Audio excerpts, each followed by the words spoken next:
Los Sacramento Kings son todo un misterio. Vemos la forma de jugar, vemos su ausencia en playoffs, sus constantes malos negocios y nos preguntamos, ¿cómo llegamos a esto? Aunque no lo crean, alguna vez ellos fueron buenos. El día de hoy veremos el punto más alto en la historia de los Kings y cómo poco a poco se volvieron el equipo mediocre y malo que son ahora. Tengo la misma ropa que el otro video porque los dos videos se grabaron el mismo día, no es porque yo sea un pinche puerco. Antes que nada y como de costumbre le quiero agradecer a Weekend Design Studios, quienes me han ayudado con las miniaturas de este video y de este canal. Acá abajito les dejo sus redes sociales para que sigan su trabajo. Y pues, no se diga más amigos, esto es de Basket Mag, comenzamos. ¿Cómo rechina esta pinche silla? Sí, cabrón.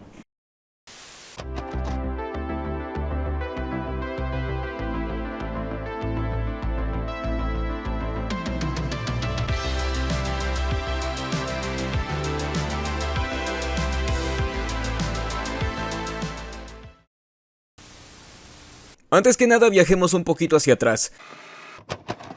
Aunque no lo parezca, los Kings sí tienen una larga historia detrás. Los Kings nacieron como los Rochester Seagrams en 1945, para más tarde llamarse los Rochester Royals. Ganaron su primer campeonato en 1951.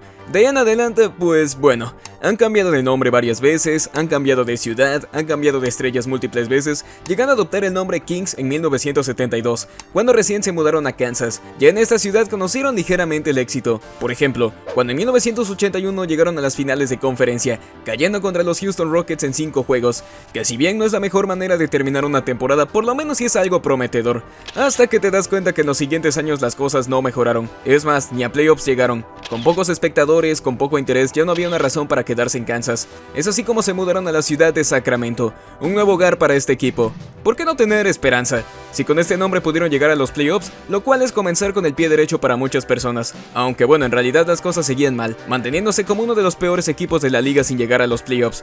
Había muchas razones de por qué eran un fracaso constante: la falta de motivación, la ausencia de un buen entrenador, la poca inversión en conseguir buenos jugadores, el suicidio de su joven jugador Ricky Berry. Eso afectó en gran medida el curso de este equipo, que continuaba sin encontrar el camino, sin apariciones en playoffs y manteniéndose con récords negativos. Michael Jordan. Por lo menos en 1996 llegaron a playoffs, todo de la mano de su estrella Mitch Richmond, quien ha pasado años en un equipo sin grandes aspiraciones y con un fracaso constante. Pues tenemos un equipo demasiado mediocre y una estrella sin mucha motivación, pero sin embargo estamos en los años 90, y esto será clave para el futuro de los Kings, algo que los marcará de por vida. Mitch Richmond se marchó de Sacramento en 1998, pero eso hasta pareciera que solo produjo cambios positivos, porque en el draft se eligió un tal Jason Williams. Peja Stojakovic, quien fue elegido en 1996, finalmente hizo su debut en la liga. Ficharon a Chris Webber y a Vlade Divac, contrataron a Rick Edelman e inmediatamente los cambios fueron notorios. El equipo inmediatamente mejoró, todo de la mano de su nuevo general manager Geoff Petrie, quien se encargó de hacer todos estos cambios, terminando con un récord de 27 victorias y 23 derrotas, y cayendo ante Utah Jazz. A este punto cualquiera se desmotivaría, pero en su lugar las cosas solo mejoraron. Pese a que mantuvieron el mismo roster que el año anterior, los Kings se convirtieron en una de las sensaciones de principios del 2000, con un estilo de juego que cautivaba a millones de personas. Bajo el dúo de Jason Williams y Chris Webber, lograron volver a los playoffs, pero cayendo una vez más ante los Lakers en 5 juegos, lo cual es interesante ya que se quedaron a tan solo un juego de ganarles. Para el año siguiente la historia fue similar, un buen récord, apariciones en el All-Star Game, pero una caída ante los Lakers en las semifinales. Si bien los Sacramento Kings ya tenían un buen roster, necesitaban mejorar aún más, y esto no iba a ser posible si conservaban al base Jason Williams. Williams desde su llegada a la liga llamó la atención de muchas personas. Su particular forma de botar el balón y dar pases aseguró ligeramente el éxito de los Kings, pero había más aspectos negativos que positivos. Si bien era un jugador espectacular conocido por esos pases, también se le conocía por perder el balón muchas veces y por no ser un anotador consistente. De paso se le conocía por ser grosero con mucha gente. Es así como los Kings lo traspasaron a los Vancouver Grizzlies a cambio de Mike Bibby, siendo posiblemente el mayor acierto de esta franquicia. Ya estaba hecho. Por fin tenemos la famosa foto. Con un roster lleno de química, espectáculo, un sistema muy bueno, lograron tener el mejor récord en el oeste.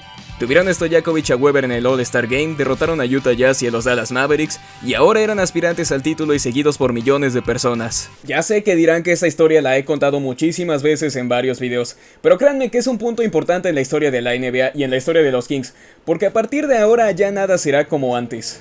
Los Kings estaban sorprendiendo al mundo, aún después de que Shaquille O'Neal se burló de ellos, poniendo a su favor la serie con un 2-1.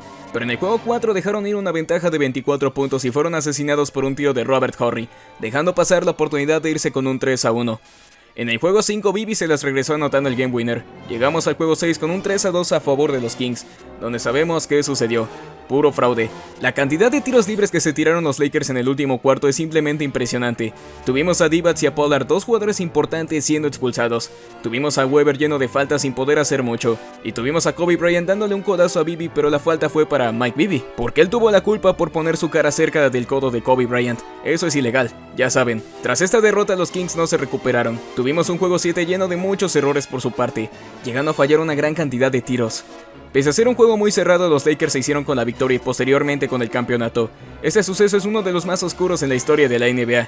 Nadie pone en duda que esto fue un robo. Incluso Tim Donaghy, antiguo árbitro de la liga, lo asegura. A un juego de llegar a las finales, los Kings parecían desolados, pero no fue así. Ellos mantuvieron el mismo roster que la temporada anterior y lograron el excelente récord de 59 victorias y 23 derrotas. E incluso parecía que ahora sí alcanzarían la gloria, tras derrotar a Utah Jazz en primera ronda. Se enfrentaban a los Dallas Mavericks. Las cosas parecían ir bien, pero pues digamos que no fue así. En el juego 2 ante los Mavericks, Chris Webber cayó con una lesión en su rodilla, lo que lo dejaba fuera el resto de los playoffs. A partir de aquí todo se vino abajo. Pese a tener a su mejor jugador lastimado, los Kings pudieron forzar un juego 7, pero hasta ahí llegaron, cayendo derrotados en este mismo. Tras una derrota muy desgarradora y una lesión muy horrible, vemos cómo poco a poco la esperanza de los Kings se ha ido desvaneciendo. Pero créanme que esto apenas está comenzando. Para la temporada del 2003 a 2004 hicieron el primer cambio, consiguiendo al All-Star Brad Miller, pero dando a cambio a unos de sus jugadores clave, Hedo Turkoglu y Scott Pollard.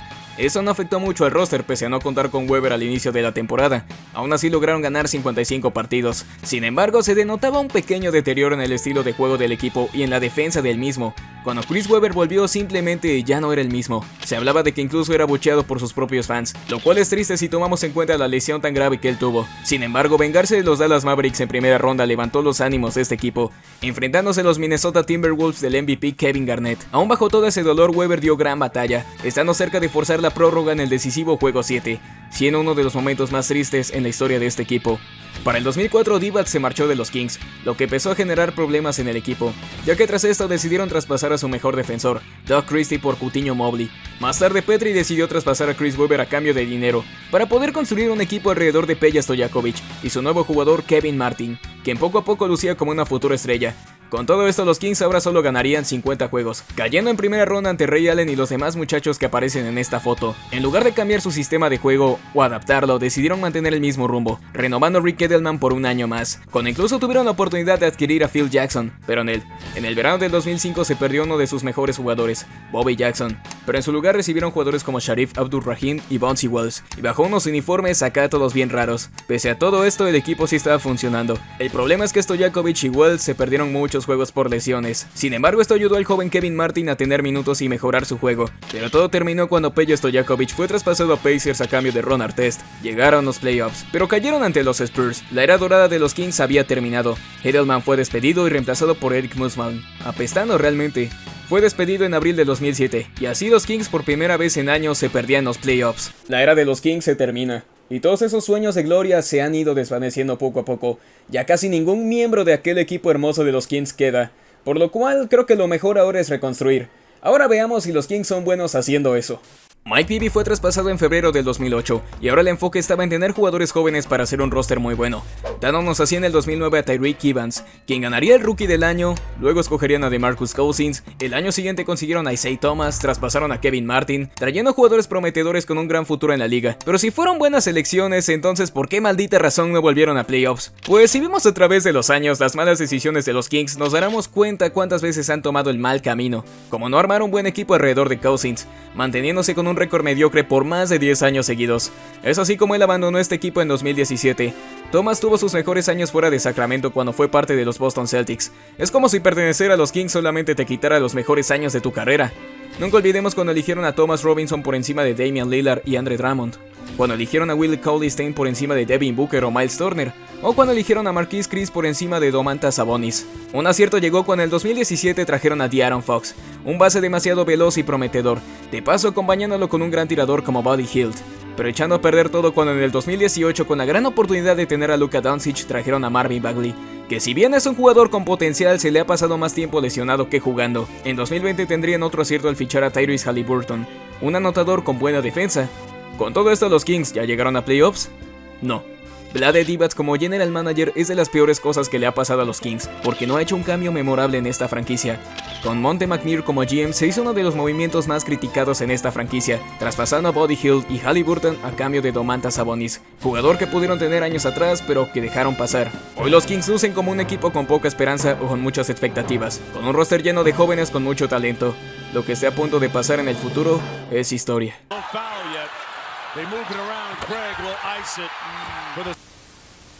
Y hasta aquí el video del día de hoy, amigos. Un pequeño recorrido a la historia de los Sacramento Kings y cómo poco a poco se volvieron el equipo horrible y feo que son ahora, pero a los cuales les tengo mucho cariño. No olviden suscribirse para no perderse todo lo que se viene en la temporada 3, ni tampoco olviden seguirme en mis redes sociales que aquí abajito les están apareciendo. Y pues ya no les quito más su tiempo, amigos míos. Esto fue The Basket Back, muchas gracias.